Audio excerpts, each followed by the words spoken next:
Bizleri her türlü semavi ve arızı bela ve musibetlerden, taun ve badan, şematat ağdan, düşman istilasından, imansızlık belasından, zelzele afatlarından, trafik kazalarından, hulasa görünür, görünmez, güç yetmez, takat getirmez bütün bela ve musibetlerden sen bizleri, ümmeti Muhammed'i, vatanımızı, milletimizi muhafaza eyle ya Rabbi. Başkanımızın iltifatlarından sonra hazırladığı böyle bir para var.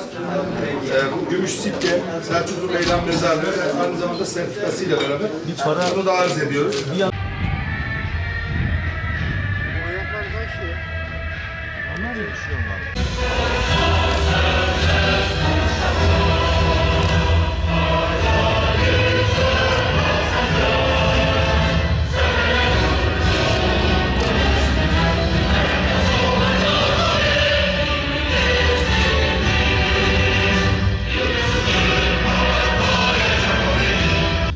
Bugün Bitlis ve Muş illerimizi kapsayan yoğun programımızın Ahlat, Karahasan, Malazgirt yolumuzun hizmete açılış programında sizlerle birlikteyiz. Büyük Selçuklu hükümdarı Sultan Alparslan'ın karargah kurduğu yer Ahlat ile bize Anadolu'nun kapılarını açan Malazgirt'i karayoluyla daha konforlu ve emniyetli bir şekilde bağlıyoruz. Bizim için tarihi ve manevi değeri paha biçilemez olan bu coğrafyaya hizmet etme gururunu emeği geçen tüm arkadaşlarımla birlikte yüreğimizde taşıyoruz.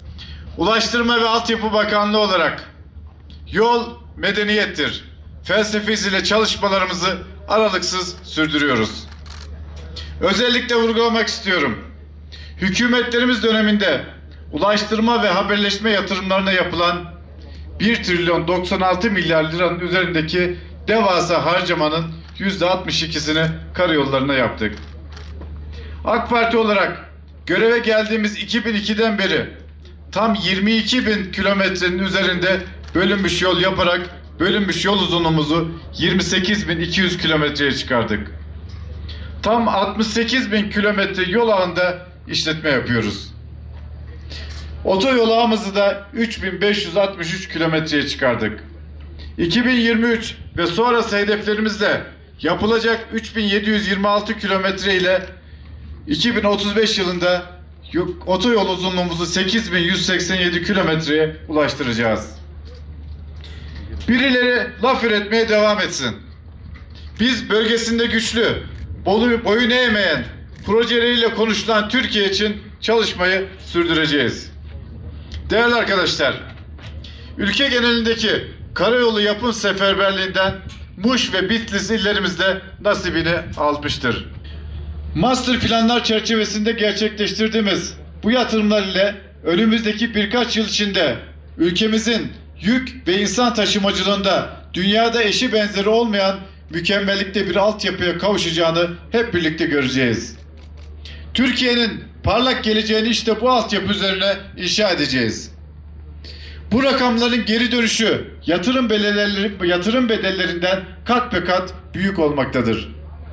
Harcanan her bir kuruş şimdiden sanayi üretimimize, ekonomik gelişimimize, istihdam alanları açılmasına ölçülebilir katkılar sunmuş, ülkemizin kazanç halisine yazılmıştır.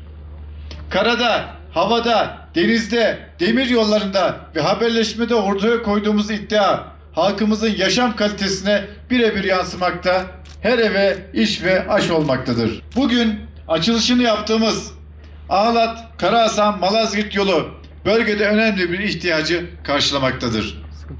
Ahlat ve Malazgirt ilçeleri arasındaki karayolu bilindiği üzere 3 kilometresi bölünmüş yol ve 51 kilometresi de tek yol olmak üzere toplamda 54 kilometredir. Bu yolun 6.7 kilometrelik kesimi heyelan nedeniyle kullanılamaz hale gelmişti.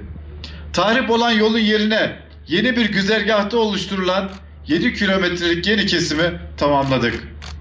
Bununla birlikte projemizde yeni güzergahın mevcut yola bağlandığı noktadan itibaren de 6.3 kilometrelik kesimin üst yapısını yeniledik.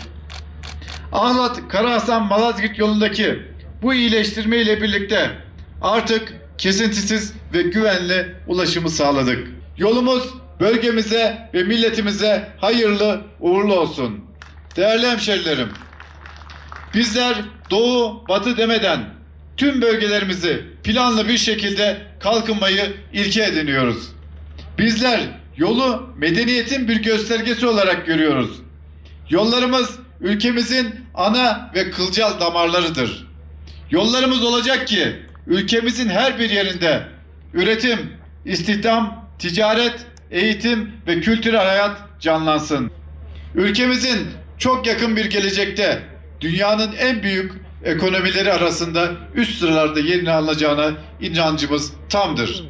Bu yolda hedefimiz olan bütünsel kalkınmanın anahtarının bölgesel kalkınmada olduğunun bilincindeyiz. O nedenle ülkemizin dört bir yanındaki ulaşım, altyapı ve iletişim hizmetlerimize bugüne kadar hız kesmeden devam ettik. Bundan sonra da Allah'ın izniyle hiçbir kuvvet bizi yolumuzdan alamayacak. Hayırlı uğurlu olmasını diliyorum. Hadi hep birlikte Ya Allah, Bismillah.